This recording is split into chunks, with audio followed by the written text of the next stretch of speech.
Well, that didn't take long for a creeper explosion. It's literally the morning after I edited my video. Why even bother?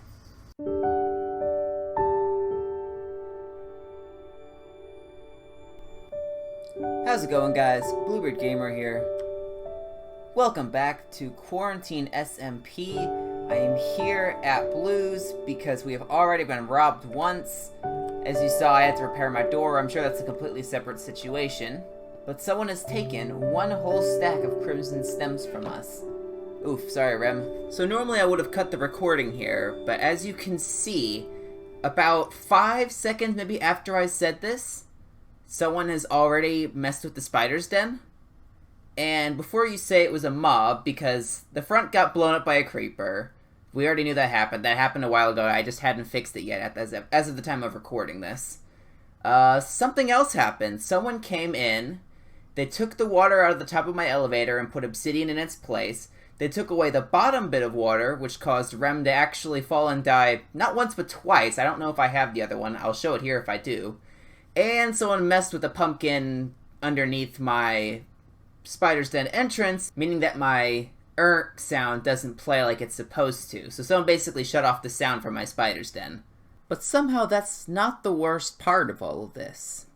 A new force has risen on the Quarantine SMP server. In the depths of the Nether lies a hidden portal, and in that portal is something called the Death Guild. And if that name sounds intimidating, then I think it's kind of obvious what they were created for, or at least what the initial creation is about. I was invited to take a look at it, so I went and took a look at it, and essentially the initial bounties that were up on the board, because it's almost like something out of fairy tale, or I don't know, some stereotypical anime where there is a bounty system, you have adventurers, but most of the bounties at the beginning are for just killing people. And I couldn't help but notice that I am on that list, meaning that Hujo is now trying to kill me at every opportunity. He attacked me as I was running around spawn. He attacked me at my own base and left a little hole to try to trap me. So get this, guys. I was flying around, checking stuff out, and it turns out someone let Magicraft's sheep out. And oh my gosh, it's an absolute mess. So Hujo and I are here cleaning them up. Oh my gosh. Dude, I don't know who did this, but you don't let a man's sheep out like that. Oh yeah, he also tried to kill me after this as well. So yeah, I'm gonna have to work something out here, or I'm not gonna be able to play on the server reliably without having to constantly fear for my life. Alright, I think we're safe for now. I did want to show off this. A lot of bad things have been happening with all of my stuff getting damaged, but there was this. Unfortunately, Carrot King has left our server, but he gave me that IOU, if you guys remember. So, this is what's in exchange for it, which, oh my gosh, there is some stuff in here. Look at all this. You will be missed, Carrot King. You will be missed. Time to add that to the collection. This is nice. I'm gonna hold on to this, not to ever cash in on it, but because it was from Carrot King, and I'm going to treasure it. Also, it turns out we have a spare netherite ingot. So let's do that. There we go. I freed up a slot in my precious commodities. And look at that. We have 3 of these now. That's amazing. Alright, guys, so here's the problem we're having. There is now a new guild on the server. This guild is issuing bounties for people, which means people are going to try to come and kill other people. And naturally, given the history of our prank war, Hujo has instantly grabbed my bounty and has made several attempts on my life. As you can probably guess, I am not looking forward to having to constantly be watching out for my life. So I have decided to go speak to the guild master to see if I can sort out this problem. Oh, this is unexpected. Yeah, how's it going? Well, hello. It's been a while. So, I'm glad to see you're doing yeah, all right. yeah, it has been. I didn't get the chance to say it before, but it's a really nice looking guild hall. Although I will say the table is a bit tall here. I know. It works. So I need to though. set up the table. It works. I know.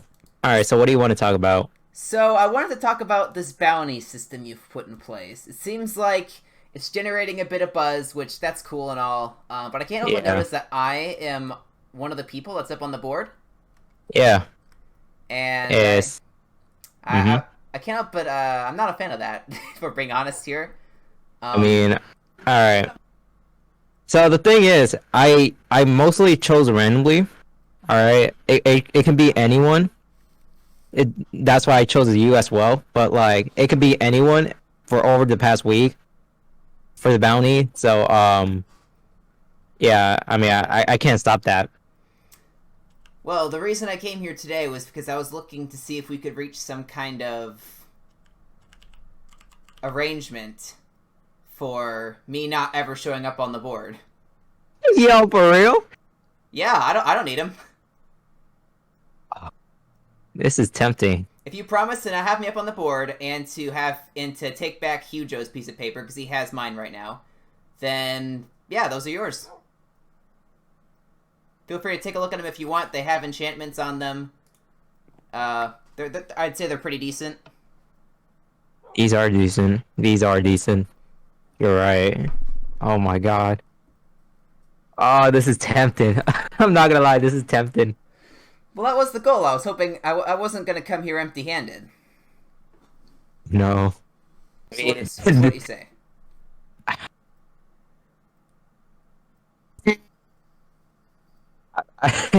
I don't know. I don't know, man. Oh, just looking at this pickaxe, like, so tempting. Oh my god. Oh my god. Well, that was kind of the idea. I don't like being up on the board, and you like the pickaxes that I'm offering. So, All right. Yeah. Yeah. All right. Yeah. You got yourself a deal. awesome, man. Remember, guys, the moral of the story is to grow up to be rich enough to buy your way out of your own problems. Wait, that can't be right. This is what we're working on this episode. As you guys could probably tell, I've added a few silos down here. Just a few. I expanded out this direction, clearing out all of this stuff you see here. So now we're going to have room for 4 more silos. And the reason I have these spaced out like this is these first 2 kind of function independently of everything else that's going on.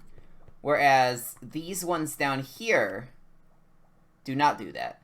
Here are some of the farms we have left to build. We have bamboo, wheat, carrot, potato, cocoa beans, melons, pumpkins, potentially beetroot, cactus. There's a lot of them, and that's kind of my point, is that a lot of these, with the exception of bone meal, obviously, can work with bone meal. So what we're going to work on today is we're going to work on bone meal farms and bamboo farms at the very least, and then potentially try to squeeze some other things in, because the system we can have set up is we could have potentially most of these run automatic. The carrots and potatoes and wheat and things like that wouldn't be automatic unless we used villagers, and whoever wants to work with villagers if they have a choice. But things like melon and pumpkin, using the Il Mango design and modifying a little bit to fit within our parameters here, we could very easily set up several of those and have them constantly pumping. And as soon as these inventories are full for melon and pumpkin, we can set up a system to where those hoppers will lock, and then they will transfer over to the bone meal. And once the bone meal is full, that will lock, and then everything else that's excess will come over here and just get dumped in the trash somewhere. What that means is that we can harvest these things even when their storages are full, because the excess can just dump right over into bone meal, which is always good to have on us. Especially with how much white stuff I use. I'm looking at you, Carpet and Blues. Oh my gosh, the amount of dye I've needed for these projects. And as you guys could probably tell, I did all the wiring for the silos behind the scenes because, frankly, that's one of the most boring things I think you can do in Minecraft is building item silos. I can't wait until I eventually build an elevator for this thing because it takes a long time to do this scaffolding. I don't know if this would be the entry point either. We could potentially have our entry point as far away as the gravel hills, and that could be our industrial zone beginning. And then all this under area here could just be silos, except the way we have it facing now would make that a little inconvenient. We'll just have to see. I beg your pardon? I have neighbors now? Uh-oh. It says if I head east. How far east are we talking here? Alright, nothing yet. Oh, wow, okay. Well, I wasn't expecting this, but I can work with this, I think. I can work with this. I like this design. Well, we have neighbors now. It's kind of rude for me to say that that stinks, so I'm not going to say that. Luckily, they're far enough away that if we expand quickly enough, we can take all this space. That's how that works, right? Recorded that whole thing and I realized my sound was off, so whoops. Anyway, it's been about a week since I've actually touched this thing, so I should probably get to work on it. I haven't made any progress other than raising the roof here to allow for some more redstone circuitry that I will reveal at a future point. Alright, so first we're going to want to build a bamboo farm right here, which is not going to be very difficult. We can basically just copy the sugarcane farm exactly. So, funny story, it's been another couple of days and I still haven't worked on this. I ended up deciding that I wanted to completely tear this down and rebuild it from the ground up. Now, I'm going to show you what I've done. You guys may notice that, if I can climb properly, there is no redstone clock on these layers. So we have been able to compact the same amount of redstone in what was originally going over the top of our silos into a space that is significantly lower than that, which means we could probably fit another one in here easily. But as you can see, I have all this circuitry, so let me show you what that is. Also, I keep forgetting I have my game sound off. So what I have done is I have moved all the redstone clocks, I've disassembled them, and I have built a master redstone clock up here, with still the same 5 stacks. I found the problem being that these would harvest too quickly, and the main reason I wanted to move it was because our flying machines can get stuck if sugarcane grows in front of them exactly right, or I think if they get deloaded at just the wrong time, they can freeze, in which case it completely breaks our farm. So if the redstone clocks are what's causing it, then them activating so quickly means that the sugarcane hasn't grown enough yet, so it has a chance to grow up and mess up the flying machines. So what I've done is I've made one redstone clock here, and instead of just having this hooked up to the circuit that makes the machines go, I've hooked it up to, guess what, another boat system. So every time this toggles back and forth, normally one toggle here would be enough to set this machine off. But what I've done instead is that I've set it up to the boats. So every time this redstone block moves, this activates, causing this circuit to release one boat to go out here. And we also have, it's basically the same setup as done in the Nether Wart farm. Once 4 boats end up here, I've set up the circuit to be smart enough to know to reset itself. So I use this repeater to unlock this hopper long enough to allow these boats to return to where they're supposed to go, and then relock. And then this current is what activates the machines. And it goes all the way over there, and then hooks up to a redstone chain going down with torches and redstone dots. And now it's much more compact than what we had it before, because before we had just an absolute mess. Now we don't have to worry about that, and it's still pretty fast. The torches aren't the fastest way of doing this, but it's still decently fast. And we also have this redstone circuitry hooked up here, so that we can still shut this whole system off when we are full on sugarcane. This powers up into here from down below, and it's going to be making sure that this signal is constant so that the observers do not fire. Or sorry, no, that's not correct. So the pistons don't fire or unfire, and that will keep the observers on the flying machine from activating. So all in all, this still works, and we were able to fit the redstone that we need for this on the side here, so we were able to still shave off that layer with the redstone clocks. We were just able to squeeze it over here, and the farm should still function perfectly fine, but now it saves on space, and it's more redstone efficient. So I'm pretty happy with this. The one problem is that it took 2 days for me to disassemble and rebuild it like this, so now I have to work even faster to try to get this stuff done in a reasonable amount of time. The plus to this, though, is that now that we have a master redstone clock, we can simply extend this line out in this direction or straight forward, and we can do it exactly what we did with the sugarcane for the bamboo. So we don't have to have our own separate redstone clock system for the bamboo. We just copy a lot of the redstone that we did for the bamboo, for the sugarcane farm, over onto the bamboo with this same locking mechanism hooked up to the chests, and we'll be good to go. Now, if that made sense, good on you. Or if you're like Kai and you have no idea what I just said, then I don't quite know what to say.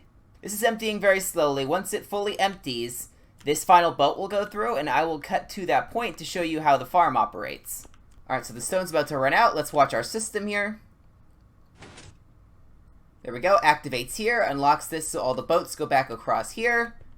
And as you can see, the farms are all going. Time to copy and paste this design over here for the bamboo. Alright, so you guys can probably tell this wall looks a little different.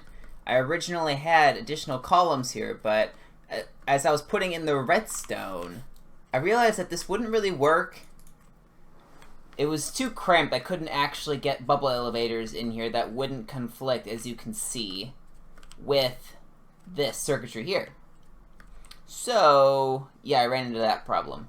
I could theoretically have moved this one over, but it would still be incredibly cramped for these farms, so I'd rather have them spaced out like this. Plus, I think that makes the columns themselves look a little better from the outside. But while we're here, I want to test the bamboo farm.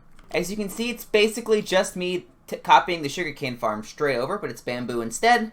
And because of the rate that bamboo grows, I want to say it was every 204 seconds on average that a bamboo grows up by one stage. We can test whether or not... Oh, I didn't bring a lever. Well, I just have to make a useless lever. Let's test to see, make sure this all works.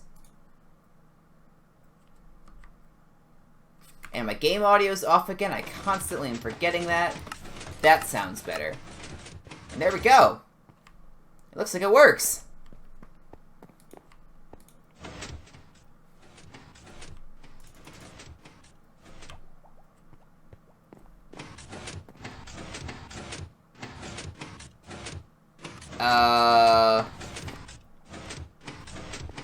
Is this lag?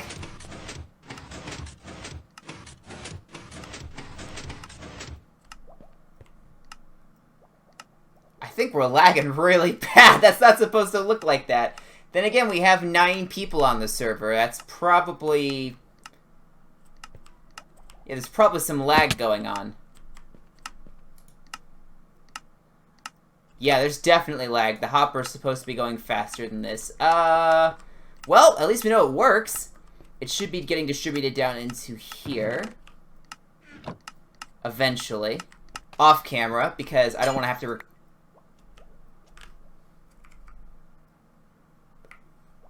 I missed the lever. Alright, now that we've done the bamboo, we have the difficult ones. Or I should say the more difficult ones. The reason these next ones are going to be a little more difficult to set up is because they're all going to be feeding into a bone meal system. So silo number 4 is going to be bone meal. And then we'll have these other farms that are all around here feeding into any of their excess will be getting turned into bone meal. We're going to have to rig up a system for each of these silos so that when they are full enough, they will lock their own hopper, and so the resources will come down to the bone meal. And then when this one fills up, it needs to lock and send stuff to a trash can somewhere. So we have to set up the bone meal system. The nice thing is this isn't going to take up farm space. All this is going to do is this is just going to be a little composter up there that will convert this into bone meal. But what that does mean is that the farms that are here, we could theoretically make double size, and then they could all feed into this one. Now the question is, what would we want that much of? I'm thinking wheat. Wheat is pretty useful, especially because you can use it to build with and for making redstone-like target blocks. Whoops, my finger came off the key. Totally professional, I promise. Before we continue with the wheat farm, I have just a bunch of random clips of me doing things that I felt like putting in, so here you go. So I'm sure the audio quality on this is going to be pretty bad because I don't have my headphones on or anything, but I just happened to stumble upon this while at the spider's den. Dude! Thanks, Lemon! I really appreciate this. Also, these are the profits from the spider's den. I haven't checked it for a little bit, but it's nice to see people are still having some fun with this place. We were selling a lot of string. There used to be only about a stack and a half in here. Obviously, I've been doing some XP work, which is why all this is here. But yeah, that's pretty cool. So I probably haven't shown this on camera, but some people have, throughout the history of the Quarantine SMP server, been coming into my house and closing all of my doors. And I thought I was going crazy. I thought that I was just making this all up and I was closing doors and instantly forgetting about them. Because that is absolutely something I would do. But I came in here and now the doors aren't like it anymore because I fixed it. But I also done stuff like this. Someone broke my door and placed it in a different spot. So I finally investigated it, and I used a anti-griefing tool we have on the server, and I found out the culprit this time was some newbie on the server, some Omega guy. So even with the newbies, I'm getting messed with. The question is, why me? Why is everyone going after me? Because Omega is new. There's no way you could have been doing this previously, but this has been going on the entire history of the server. So I have no clue who's doing this beforehand, because the tool we use only goes back a certain distance, so... Yeah, I don't know, but Omega, I caught you this time. Time to make a delivery. People really know how to get under my skin. Someone has done this, and has not replaced it, and it is the only one like that. And it is really annoying me. Because I don't have the spruce wood on me to fix it. And I don't want to go all the way back to my base to grab spruce wood to fix this. So it's either going to stay like this, or I'm going to have to go out of my way to gather resources to fix this. Why me?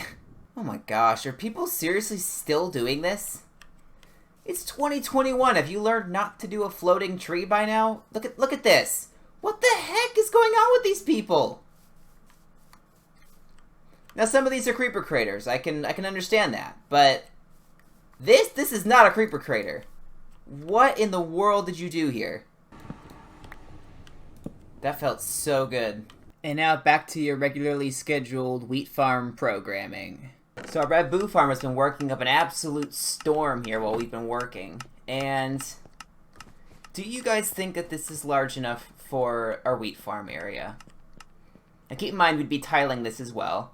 But I came to the realization that we need this to be bone meal. This would be wheat seeds, and this would be the actual wheat itself. So if we want to keep things lined up like such with the carrots and potatoes for future segments, then we'll want to do something like this for allowing us to have enough segments. I apparently can't explain things today.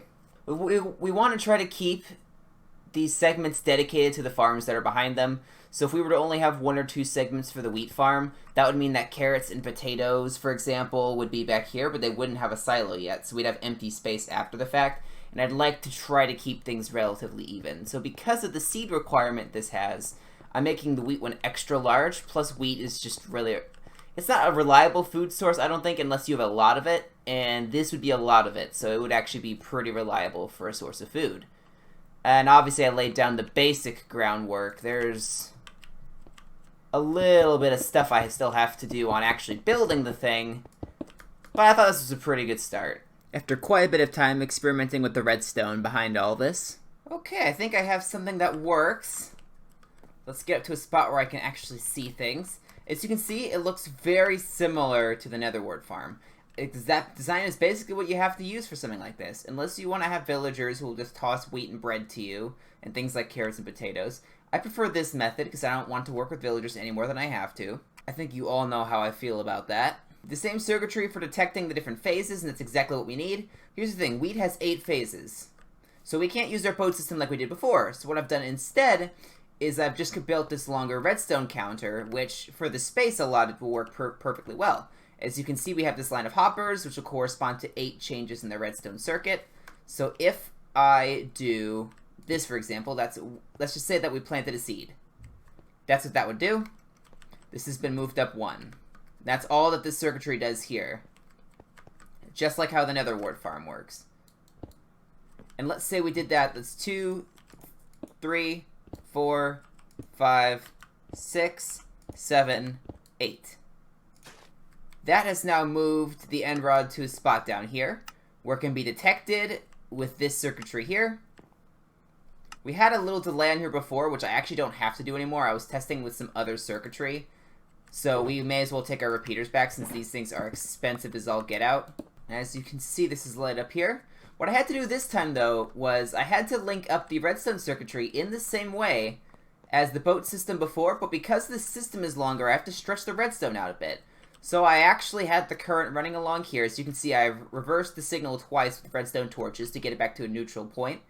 It's connected back up into the system via target block, which I don't think we actually need a target block anymore because of the way I built this thing. So I'm going to retake that target block because these are expensive. And they're not really that expensive, but 4 redstone dust is more expensive than an essentially renewable stone brick. The problem is the instant I break this, the system breaks. So first I will demonstrate the system in action. So we push the button, the system runs all along here. Does basically what the Netherwart farm does, just a little more convoluted. And to keep the redstone from being super complex, I just ran it along the back instead of having multiple channels. But this will allow us to plant from all sides, and this will be a pretty nice harvest once we stack it. I plan on stacking this thing as high as these other farms will go. The problem is, I am basically out of resources. I'm out of glass, I'm out of hoppers. And those are the big ones, obviously. I need to make more dispensers, because dispensers are hard to make, and I have not had to make any for a while. But this farm alone consumed, I want to say 16, just for this one layer, which is a bit. a bit more than I would prefer for it to do. There we go. We're going to go ahead and relock the system. So the end rod should stop here. There we go. Just like it was supposed to. And yeah, I'm pretty happy with how this is working, actually. Oh, and I found a way I could save some resources.